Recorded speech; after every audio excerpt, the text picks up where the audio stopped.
국민의힘 얘기 좀 해보겠습니다. 한동훈 전 대표 사퇴 8일 만에 국민의힘의 비대위원장이 선임되었습니다. 5선의 권영세 의원인데요. 목소리 직접 들어보시죠. 그 안정에 가장 중요한 부분이 당의 단합인데 뭐 단합이 안 되고 그래서 당의 안정이 안 된 상태에서 어떻게 당을 바꿀 수가 있겠어요. 그래서 그런 부분에서 이 당의 화합 안정과 쇄신은 다 필요하다고. 의원님도 이번 비대위가 조기 대선 준비위 성격이라는 거에는 공감하세요? 거기에 대해서 생각 안 하고 있어요. 조기 대선 부분은 아직 헌법재판소에서 결정이 나오지도 않았는데 지금은 우리가 당이 우리 국민의 신뢰를 다시 회복해서 국민의 신뢰를 받는 정당으로 다시 태어나기 위해서 무슨 일을 해야 될지 고민하는 게 그게 제일 중요하다고 생각합니다.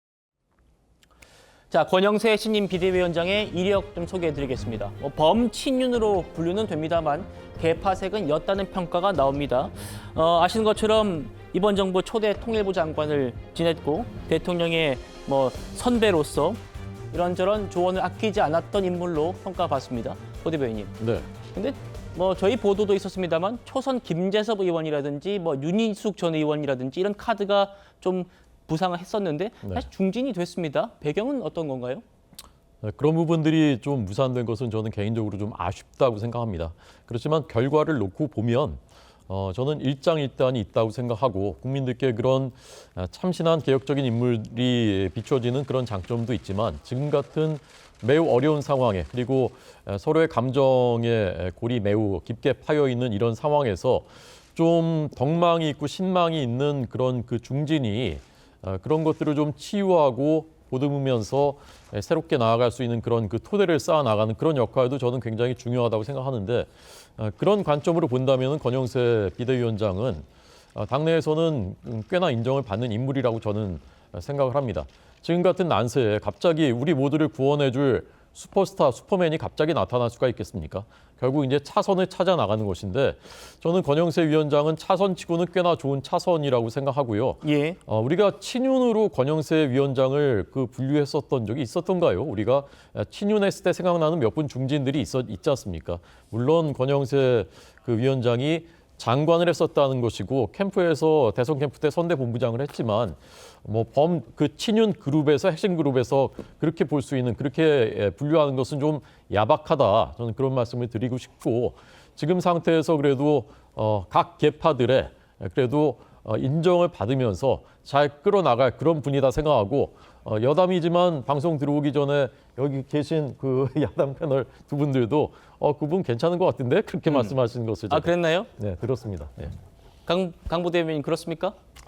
네, 저는 개인적으로 권영세 의원에서 높이 평가합니다. 좋으신 분인 것 같고, 예.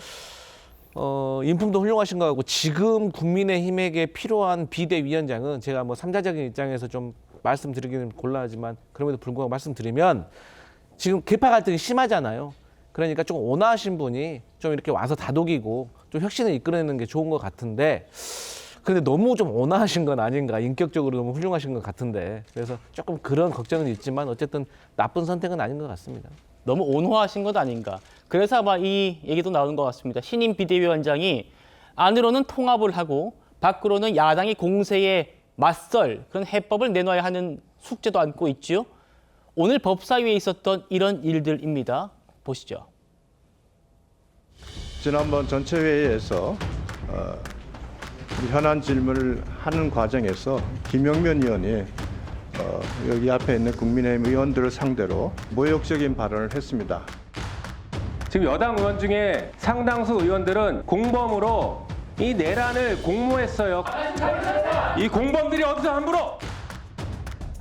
김영민의 발언은 이 자리에서 국민의힘 의원들에게 아주 모욕적인 발언을 노골적으로 해놓은 부분이 있습니다.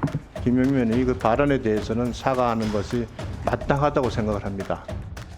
내란 수의 피의자로 입건된 윤석열은 어느 정당이었습니까? 어느 정당이 선거운동에서 대통령이 당선되었습니까? 그 당에서는 최소한 대국민 사과 한 번이라도 했습니까? 했습니까? 안 했습니까? 네, 사과했어요. 언제 했어요?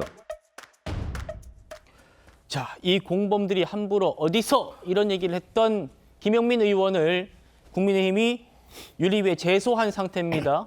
근데 법사위에서 사과를 요구하니까 사과 못하겠다. 그리고 정청래 위원장까지 저렇게 옹호하고 나선 겁니다. 구자영 변호사님.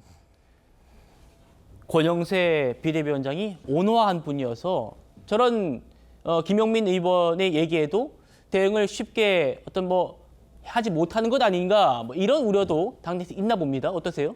근데 그 자리가 사람을 만든다고 하잖아요. 또 그 역할에 맞는 행동들을 하시겠죠. 그리고 자기만의 스타일로 풀어가실 거기 때문에 상대방에 대해서 분명히 언급은 하실 거고 점잖게 때리는 말이 더 무섭게 아프게 들릴 수 있거든요.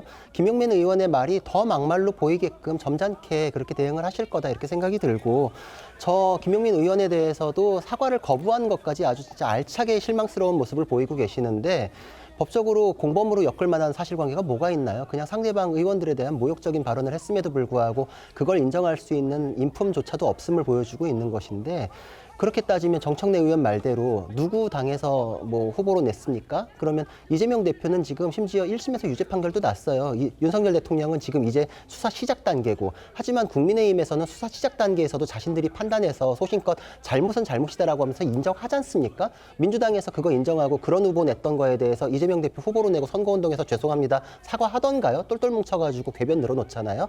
극명하게 대비되는데 이런 거에 대해서도 막말해놓고 사과까지 하지 않는다? 라는 것은 대단한 부적절하고 그걸 또 옹호한답시고 이렇게 얘기하는 것 자체 모든 것이 수준 차이를 또 드러낸다 이렇게 생각합니다. 알겠습니다.